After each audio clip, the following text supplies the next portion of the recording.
नमस्कार। आकाशवाणी जयपुर अजमेर से प्रस्तुत है प्रादेशिक समाचार।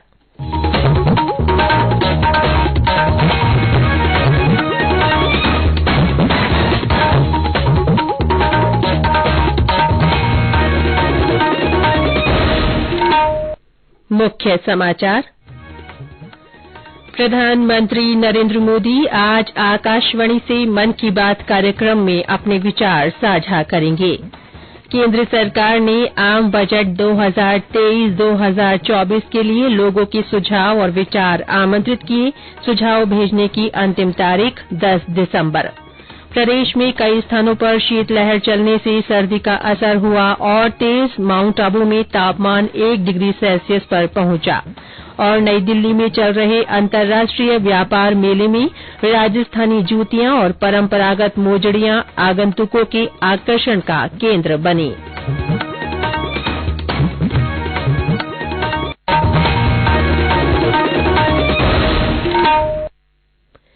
समाचारों के साथ मैं रितिका गुप्ता। और अब समाचार विस्तार से। प्रधानमंत्री नरेंद्र मोदी आज सुबह 11 बजे आकाशवाणी से मन की बात कार्यक्रम में देश विदेश के लोगों के साथ अपने विचार साझा करेंगे। ये इस मासिक रेडियो कार्यक्रम की 95वीं कड़ी होगी। ये कार्यक्रम आकाशवाणी और दूरदर्शन के समूचे नेटवर्क पर प्रसारित किया जाएगा। मन की बात कार्यक्रम आकाशवाणी समाचार की वेबसाइट और news on AIR mobile app पर भी सुना जा सकता है। प्रधानमंत्री कार्यालय और सूचना और प्रसारण मंत्रालय के यूट्यूब चैनलों पर भी इस कार्यक्रम का सीधा प्रसारण होगा। आकाशवाणी से हिंदी प्रसारण के बाद ये कार्यक्रम क्षेत्रीय भाषाओं में प्रसारित किया जाएगा। केंद्र सरकार ने आम बजट 2023-2024 के लिए लोगों के सुझाव और विचार आमंत्रित किए हैं। जन भागीदारी की भावना के अनुरूप बजट प्रक्रिया को समावेशी और सहभागितापूर्ण बनाने के लिए वित्त मंत्रालय हर वर्ष देश के नागरिकों से बजट पर सुझाव मांगता है। मंत्रालय ने लोगों से अनुरोध किया है कि अपने विचार और सुझाव दें, जिससे भारत को समावेशी विकास के साथ मजबूत अर्थव्यवस्था में बदला जा सके। सुझाव भेजने की अंतिम तारीख 10 दिसंबर है। भारत का लोक सेवा प्रसारक प्रसार भारती एशिया प्रशांत प्रसारण संगठन एबीयू की 59वीं महासभा का आयोजन कर रहा है। 25 नवंबर से नई दिल्ली में शुरू हुआ ये सम्मेलन 30 नवंबर तक चलेगा। इस वर्ष की महासभा का शीर्षक है जन सेवा संकट काल में मीडिया की भूमिका। ये आयोजन ऐसे समय में हो रहा है जब भारत की स्वतंत्रता के 75 वर्ष के सिलसिले में आजादी का अमृत महोत्सव मनाया जा रहा है। कल नई दिल्ली में मीडिया से बातचीत में प्रसार भारती के मुख्य कार्यकारी अधिकारी गौरव द्विवेदी ने बताया कि 40 देशों के 50 संगठनों के करीब 300 अंतर्राष्ट्रीय प्रतिनिधि सम्मेलन में भाग ले रहे हैं। उन्होंने बताया कि सम्मेलन में प्रसारण तंत्र के सभी पहलुओं पर विचार विमर्श किया जा रहा है। उन्होंने कहा कि प्रसारण के क्षेत्र में आत्मनिर्भरता सबसे बड़ी चुनौती है और प्रसार भारती इससे निपटने के सभी प्रयास करेगा।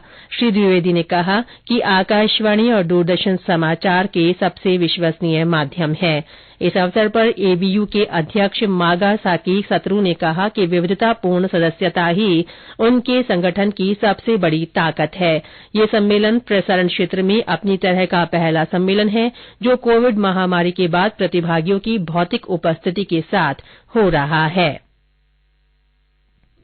प्रधानमंत्री नरेंद्र मोदी ने अभिनेता विक्रम गोखले के निधन पर दुख व्यक्त किया है। एक ट्वीट में श्री मोदी ने कहा कि गोखले एक रचनात्मक और बहुमुखी प्रतिभा वाले अभिनेता थे। उन्हें लंबे अभिनय करियर में कई दिलचस्प भूमिकाओं के लिए सदैव याद किया जाएगा। सूचना और प्रसारण मंत्री अनुराग ठाकुर ने भी विक्रम गोखले के निधन पर दुख व्यक्त करते हुए उनके परिजनों के प्रति संवेदना व्यक्त की है। एक ट्वीट में श्री ठाकुर ने कहा कि गोखले एक ऐसे दिग्गज अभिनेता थे जिन्होंने अपनी असाधारण अभिनय प्रतिभा से मराठी, हिंदी रंगमंच और फिल्म उद्योग में एक अमिट छाप छोड़ी। गौरतलब है कि जाने माने फिल्म अभिनेता विक्रम गोखले का कल पुणे में निधन हो गया। वे 77 वर्ष के थे। 50 वर्षों से अधिक के फिल्मी करियर में गोखले ने टेलीविजन, थिएटर और सिनेमा के क्षेत्र में अपनी पहचान बनाई थी। ये समाचार आकाशवाणी जयपुर अजमेर से प्रसारित किए जा रहे हैं। प्रदेश में सर्दी के तेवर तीखे होने लगे हैं। अधिकतर स्थानों पर न्यूनतम तापमान 10 डिग्री सेल्सियस से नीचे जाने पर तेज ठंड का एहसास हो रहा है और जनजीवन प्रभावित हो रहा है। कई स्थानों पर शीतलहर की स्थिति भी बनी हुई है। सिरोही जिले से हमारे संवाददाता ने बताया कि प्रदेश के एकमात्र पर्वतीय पर्यटन स्थल माउंट आबू में न्यूनतम तापमान 1 डिग्री सेल्सियस दर्ज किया गया है। सिरोही जिले में स्थित राजस्थान के एकमात्र पर्वतीय पर्यटन स्थल माउंट आबू में सर्दी का असर अब तेज हो गया है। पिछले 24 घंटों के दौरान माउंट आबू का न्यूनतम तापमान 1 डिग्री सेल्सियस दर्ज किया गया। सर्दी का असर यहाँ के जनजीवन पर भी देखा जा रहा है, लेकिन माउंट आबू घूमने आने वाले सैलानी इस सर्दी का खासा आनंद ले रहे हैं। यहाँ पर स्थानीय लोग व पर्यटक सर्दी से बचाव के लिए गर्म कपड़ों के अलावा अलाव का भी सहारा ले रहे हैं। जगह जगह अलाव जलाकर लोगों को तापते हुए यहाँ देखा जा सकता है। साकेत गोयल, आकाशवाणी समाचार, सिरोही। शेखावाटी क्षेत्रों में खुले मैदानों में ओस की परत भी जमी दिखाई दे रही है। आज सीकर जिले के फतेहपुर में न्यूनतम तापमान 4.8 डिग्री सेल्सियस रिकॉर्ड किया गया। उधर भरतपुर से हमारे संवाददाता ने बताया कि वहां न्यूनतम तापमान गिरकर 9 डिग्री सेल्सियस पर पहुंच गया है। ठंडी हवाएं चलने से वहां लोगों की दिनचर्या प्रभावित हो रही है। भरतपुर में नवंबर के आखिरी सप्ताह में सर्दी ने जोर पकड़ना शुरू कर दिया है। ठंड का असर लगातार बढ़ रहा है और तापमान में गिरावट आ रही है। तापमान में कमी आने से ठंडी हवा चल रही है और लोगों की दिनचर्या प्रभावित होने लगी है। आसमान में भी बादल छाए हुए हैं। ठंड से बचने के लिए लोग अब अलाव का सहारा लेने लगे हैं। मौसम विभाग के अनुसार आने वाले दिनों में तापमान में और गिरावट दर्ज हो सकती है। शिव कुमार वशिष्ठ, आकाशवाणी समाचार, भरतपुर। भाजपा के राष्ट्रीय प्रवक्ता और जयपुर ग्रामीण सांसद कर्नल राज्यवर्धन राठौड़ ने कल जयपुर में association of physician of India Rajasthan chapter के 33वें वार्षिक सम्मेलन में शिरकत की। उन्होंने कहा कि सैनिक और डॉक्टर्स दोनों ही देशवासियों का जीवन बचाने के लिए संघर्ष करते हैं। उन्होंने कहा कि ऐसे कई मौके आए हैं जिसमें डॉक्टर्स ने अपने जीवन की परवाह किए बिना लोगों की जान बचाने का काम किया है। कोरोना काल इसका विशेष उदाहरण है। कर्नल राज्यवर्धन ने कहा कि देश में उन्नत चिकित्सा सेवाओं के कारण विदेशों से लोग भारत आकर अपना इलाज करवा रहे हैं। वर्तमान परिस्थितियों को देखते हुए देश में चिकित्सा सुविधाओं को बेहतर बनाने की दिशा में तेजी से काम हो रहा है। कर्नल राज्यवर्धन ने कहा कि 70 सालों में देश में 400 मेडिकल कॉलेज खोले गए, जबकि पिछले 8 सालों में देश में 200 मेडिकल कॉलेज खोले गए हैं। राजसमंद के देवगढ़ क्षेत्र में मंदिर और भूमि विवाद को लेकर आगजनी का शिकार हुए पुजारी की कल अस्पताल में उपचार के दौरान मृत्यु हो गई। पुजारी की मौत के बाद परिजनों और ग्रामीणों ने मुआवजे की मांग को लेकर उपखंड कार्यालय पर प्रदर्शन किया।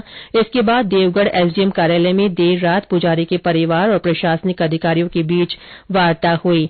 वार्ता में परिजनों को मुख्यमंत्री सहायता कोष से 15 लाख और अन्य मद से 5 लाख की अतिरिक्त सहायता देने, मृतक के एक बेटे को संविदा पर नौकरी रखने और पुजारी के परिवार को पूरी सुरक्षा तथा मामले की जांच सीआईडी सीबी से करवाने पर समझौता हुआ। गौरतलब है कि 20 नवंबर को रात के समय कुछ लोगों ने पुजारी और उसकी पत्नी पर घर में ही घुसकर पेट्रोल बम फेंककर आग लगा दी थी। इसमें पुजारी और उसकी पत्नी बुरी तरह झुलस गए थे।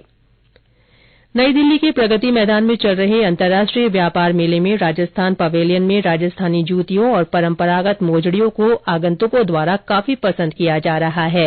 राजस्थान से आए जूतियों के एक निर्माता किशोर ने बताया कि राजस्थानी जूतियां विशेष कारीगरी के साथ चमड़े से बनाई जाती है। उन्होंने बताया कि एक अच्छी और कशीदाकारी वाली रंग बिरंगी मोजड़ी बनाने में 6 से 7 दिन का समय लगता है।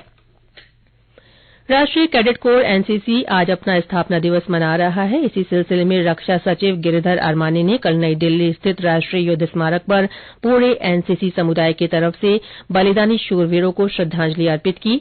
एनसीसी स्थापना दिवस पर सभी राज्यों में भी कार्यक्रम हो रहे हैं। और अंत में मुख्य समाचार एक बार फिर। प्रधानमंत्री नरेंद्र मोदी आज आकाशवाणी से मन की बात कार्यक्रम में अपने विचार साझा करेंगे।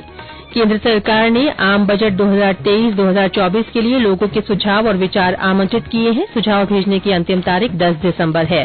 प्रदेश में कई स्थानों पर शीतलहर चलने से सर्दी का असर और तेज हो गया है। माउंट आबू में तापमान 1 डिग्री सेल्सियस पर पहुंच गया है। और नई दिल्ली में चल रहे अंतर्राष्ट्रीय व्यापार मेले में राजस्थानी जूतियां और परंपरागत मोजड़ियां आगंतुकों के आकर्षण का केंद्र बनी हुई है। इसी के साथ प्रादेशिक समाचार बुलेटिन समाप्त हुआ। नमस्कार।